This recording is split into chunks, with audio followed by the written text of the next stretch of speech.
সন্তান জন্মের সপ্তম দিনে, 7 দিন পরে না, সপ্তম দিন। 7 দিন পরে এক কথা, সপ্তম দিন আরেক কথা। সপ্তম দিন কোনটা? যেই বারে জন্মগ্রহণ করেছে সেটা একদিন, এরপরেরটা দ্বিতীয় দিন, এভাবে গিয়ে সপ্তম দিন। এই সপ্তম দিনে আকিকা করা সুন্নত, নাম রাখা সুন্নত, চুল চাঁচা সুন্নত।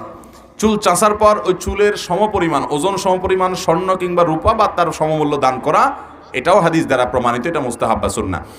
আকিকার ক্ষেত্রে রাসূলুল্লাহ সাল্লাল্লাহু আলাইহি ওয়াসাল্লাম 7 দিনের দিন আকিকা দিতে বলেছেন।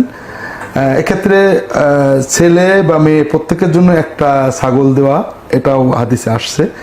আবার ছেলের জন্য 2টো, মেয়ের জন্য একটা দেওয়া, এটাও হাদিসে আসছে। কাজে আমরা পারলে পুত্র সন্তানের জন্য 2টো, মেয়ের জন্য একটা, আর অথবা ছেলের জন্য একটা, মেয়ের জন্য একটা। আকিকা কোরবানির সাথে কিভাবে দেব? আকিকা দিতে হবে 7 দিনের দিন। জন্মের 7 দিনের দিন কুরবানি হবে, এটা তো অত্যন্ত রেয়ার ব্যাপার। এখানে আমাদের বড় ভুল করি, আকিকার সুন্নতটা পালন করি না।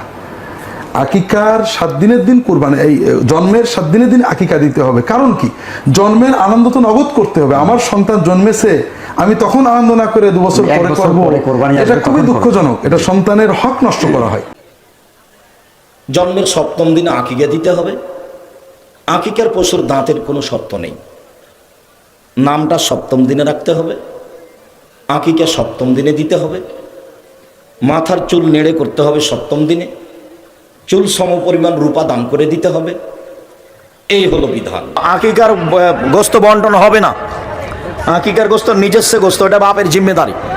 ও নিজে খাবে না, তার আত্মীয় স্বজনকে দেবে, সেটা তার ব্যাপার। কুরবানির গোস্ত বন্টন করতে হবে, ফকির মিসকিনকে দিতে হবে, জরুরি। কুরবানির গোস্ত আর আকিকার গোস্ত দুটো এক নয়। ইবনে আব্বাস রাদিয়াল্লাহু তাআলা আনহুর মত অনুযায়ী 3 ভাগ করা উত্তম, তবে এটা আবশ্যক নয়।